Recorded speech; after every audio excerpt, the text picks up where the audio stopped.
Hello नमस्कार my dear young friends of class 12 computer science. इस video में हम एक्सेप्शन हैंडलिंग का आगे वाला पोर्शन है वो कंटिन्यू करेंगे। पिछले वीडियो में हमने पहले इंट्रोडक्शन टू एक्सेप्शन देखा था।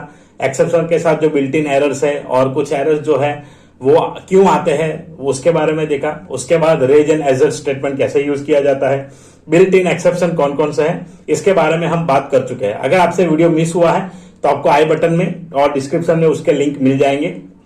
आज हम देखेंगे प्रोसेस ऑफ एक्सेप्शन हैंडलिंग। तो ये एक्सेप्शन हैंडलिंग कैसे होता है, कौन कौन से कीवर्ड यूज होते हैं और किस तरीके से आप कर पाएंगे पाइथन में, उसके बारे में देखेंगे। तो यहाँ पे जैसे आप देख रहे हैं एक प्रोसेस मैंने पूरा यहाँ बताया हुआ है कि एक्सेप्शन ऑब्जेक्ट क्रिएशन।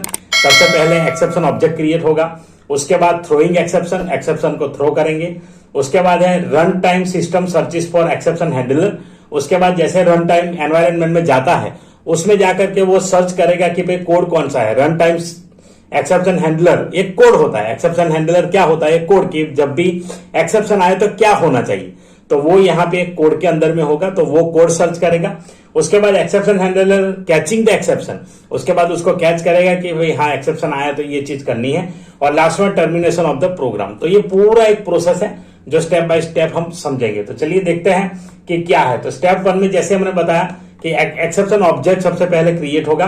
तो पाइथन इंटरप्रेटर क्या करेगा, तो जो भी इंफॉर्मेशन है उस पर्टिकुलर एक्सेप्शन के रिलेटेड उसको यहाँ पे स्टोर करेगा। एरर की इंफॉर्मेशन है, जैसे कि आप एरर का टाइप देख लीजिए, फाइल का नाम देख लीजिए किस फाइल में है, उसके बाद कहां पे एरर है, किस लाइन पे, किस पोजीशन पे, वो बताएगा। तो इस एक्सेप्शन ऑब्जेक्ट क्रिएशन में इतनी चीजें आएगी। स्टेप 2 उसके बाद है क्या है कि object is handed over to run time system. तो उसके बाद क्या होगा कि ये जो भी इंफॉर्मेशन मिली है वो रन टाइम सिस्टम को पास करेगा। एक जैसे प्रोसेस होता है तो रन टाइम सिस्टम इसको ऑब्जर्व करेगा और एप्रोप्रिएट कोड उसके लिए सर्च करेगा कि अगर ये एरर है तो एप्रोप्रिएट कोड कहां पे है, तो उस पर्टिकुलर एक्सेप्शन हैंडलर में जाकर के चेक करेगा और इसी को थ्रोइंग एक्सेप्शन कहा जाता है। उसके बाद स्टेप 3 है कि जब भी उसको मिलता है पर्टिकुलर कोड जिसे एक्सेप्शन हैंडलर कहा जाता है, तो उसमें रेज्ड एरर जो होगा उसको कैसे हैंडल करेंगे वो दिया होगा। तो सबसे पहले ये क्या करेगा, तो जहां पे जो एरर आया है उसकी इंफॉर्मेशन सर्च करेगा कि भाई ये एरर है, ये इंफॉर्मेशन है।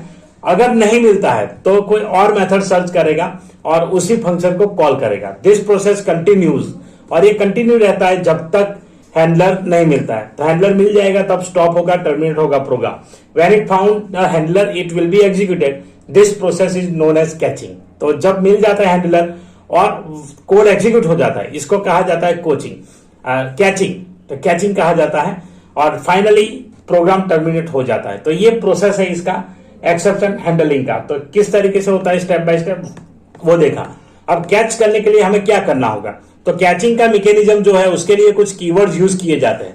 उस कीवर्ड को पर्टिकुलरली हम कोड में डालेंगे।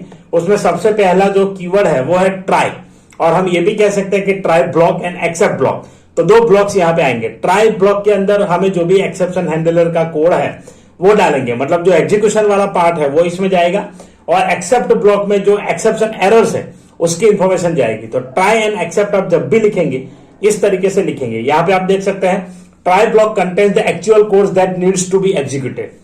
Every try block is followed by except block. तो हर ट्राई के पीछे एक्सेप्ट होना जरूरी है। The exception handling code is written inside the except block, और जो भी कोड होगा वो वहां पे लिखा जाएगा।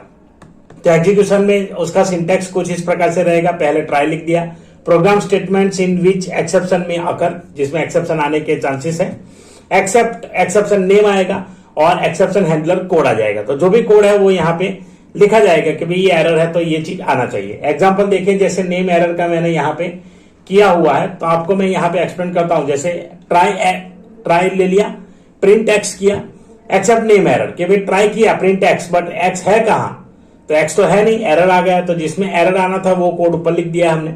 उसके बाद एक्सेप्ट एक्सेप्शन नेम डाल दिया कि नेम एरर है, print variable is not defined. तो जब भी एक्सेप्शन एरर आए तो हम क्या करेंगे, ये वाला मैसेज प्रिंट कर देंगे कि variable name is not defined, और आपको इस तरीके से आउटपुट मिलेगा। नीचे जो आउटपुट दिख रहा है ब्लू कलर में।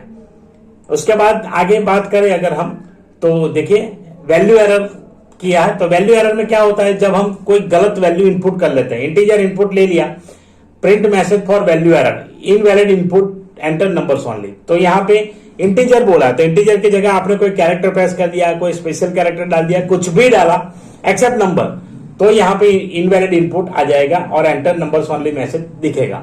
ये वाला इसका कोड है, देखिए यहाँ पे इनपुट में मैंने डाला है W और तुरंत मैसेज आ गया एंटर नंबर्स ओनली। तो इस तरीके से ये कैच करेगा। एग्जाम्पल 3 आप देख सकते हैं जिसमें इंपोर्ट एरर जनरेट किया है।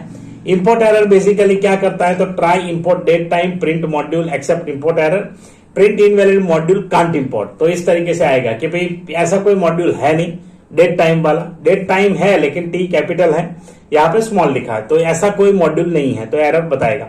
तो ये आएगा जीरो डिवीजन एरर। आप यहाँ पे देख सकते हैं try C = 5 divide by 0, zero division कर दिया। इंडेक्स एरर में कोई इंडेक्स ऐसा डाला जो इंडेक्स एक्चुअली एग्जिस्टेंस ही नहीं है, तो वो इंडेक्स है ही नहीं, तो यहाँ पे ये एरर ला देगा। तो इस तरीके से आप देख सकते हैं अलग अलग तरीके का कोड आएगा। टाइप एरर में कोई पर्टिकुलर टाइप गलत डाल दिया, जैसे A+B यहाँ पे किया है, तो वो पॉसिबल नहीं है क्योंकि ये इंटीजर है और B स्ट्रिंग है, तो ये इनवैलिड टाइप्स में आएगा। तो इस तरीके से आप कर सकते हैं। एक्सेप्ट ब्लॉक आप विदाउट एक्सेप्शन नेम भी डायरेक्ट लिख सकते हैं और इस तरीके से कोई भी मैसेज प्रिंट करवा सकते हैं। तो एक्सेप्ट सीधा लिख करके भी एग्जीक्यूट करेंगे तो हो जाएगा। तो ये इसका तरीका है कैचिंग द एक्सेप्शन का। चलिए आगे बढ़ते हैं और देखते हैं हैंडलिंग मल्टीपल एक्सेप्शन। तो मल्टीपल एक्सेप्शन में 2 स्टेप्स आपको करने होंगे। Writing multiple exception handlers together, writing multiple exception handler with separate accept block. तो 2 तरीके से कर सकते हैं, आप साथ भी लिख सकते हैं और अलग अलग भी लिख सकते हैं। तो इस तरीके से आप लिखेंगे तो ये रिटर्न करेगा। ये जैसे रिजल्ट आ गया 10 डिवाइड बाई 0 10 + D। 2 एरर यहाँ पे बता दिए, 2 चीजें, दोनों को ई में यहाँ पे स्टोर किया कि ई में से कोई भी इनमें से अगर एग्जीक्यूट होता है, एक्सेप्शन आता है, तो एरर अकर ऐसे आ जाएगा। तो ये दोनों एक्सेप्शन यहाँ पे आपको मिल रहे हैं। नेक्स्ट है अलग अलग कैसे लिखेंगे, तो अलग अलग में 2 बार एक्सेप्ट एरर ऐसे आएगा और ट्राई तो जो हम डालेंगे वैसे आ जाएगा। तो जब भी कोई पर्टिकुलर एक्सेप्शन आपको मिल जाएगा, उसका हैंडलर यहाँ पे कैच कर लेगा उस एक्सेप्शन को और मैसेज प्रिंट कर देगा। तो इस तरीके से आप कर सकते हैं मल्टीपल एक्सेप्शन को हैंडल। चलिए आगे बात करते हैं। Next use of else clause. तो एल्स क्लॉज भी जैसे इफ एल्स में यूज किया है, यहाँ पे एल्स आएगा। एल्स का मतलब ये है कि जब भी आपका एक्सेप्शन अगर कोई नहीं है, ट्राई वाला भी कोड सही नहीं है, तो एक्सेप्ट में जो एल्स वाला लिखेंगे वो आएगा, एक्सेप्ट और उसके बाद वाला। तो एक्सेप्ट के बाद एल्स लिखा जाता है, जैसे इफ एल्स आपने देखा है, ट्राई एक्सेप्ट और एल्स। तो यहाँ पे देख लीजिए कि पहले ये कोड हैंडल किया, वैल्यू कर दिया, उसके बाद एल्स यहाँ पे आ जाएगा। तो एल्स को लिखने के तरीके ये है जिस तरीके से इफ एल्स में है वैसे। उसका मतलब देखिए कि भाई प्रोसेस ऑफ एक्सेप्शन हैंडलिंग आप जान चुके हैं। तो except block will be executed if any exception is raise. जब एक्सेप्शन रेज होगा तभी एक्सेप्ट ब्लॉक एग्जीक्यूट होगा, अदरवाइज नहीं होगा। But when no error is reported then no except block will be executed. Error नहीं है तो एक्सेप्ट में जाने वाला ही नहीं है।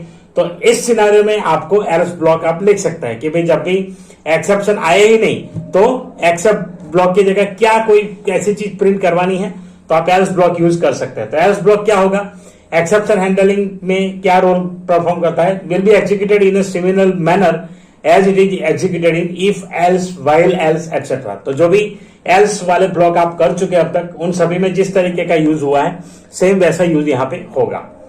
तो ये देखिए यहाँ पे फाइनली क्लॉज जो है, फाइनली क्लॉज मतलब एक्सेप्शन हैंडलिंग का पूरा कोड एग्जीक्यूट होने के बाद फाइनली आपको क्या प्रिंट करना है, एंड में क्या प्रिंट करना है, एंड में क्या करना है, उसके रिलेटेड आएगा।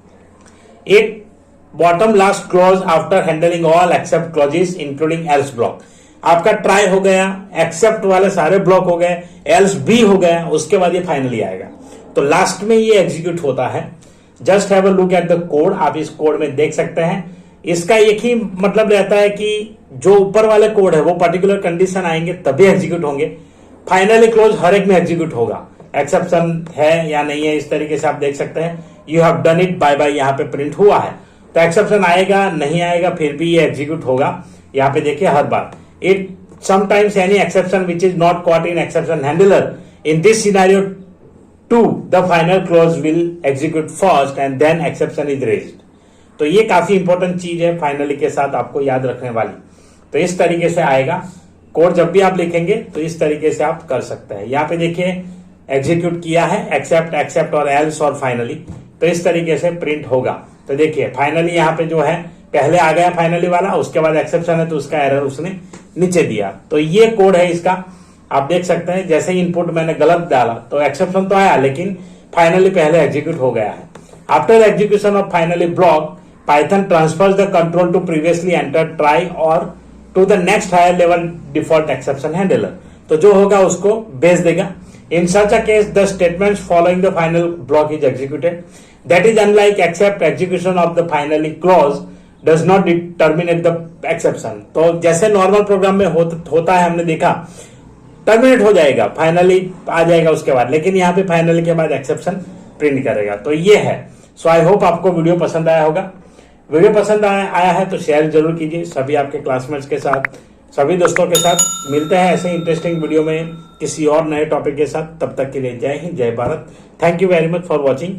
और चैनल पे नए हैं तो चैनल को सब्सक्राइब जरूर कीजिए। सारे क्लास 12 कंप्यूटर साइंस के जो भी टॉपिक्स है वो हमने कवर कर लिए हैं, इंपॉर्टेंट क्वेश्चंस भी दिए हैं। आने वाले समय में भी आपको बहुत सारी चीजें मिलते रहेगी। Thank you very much once again for watching. टाटा, बाय बाय।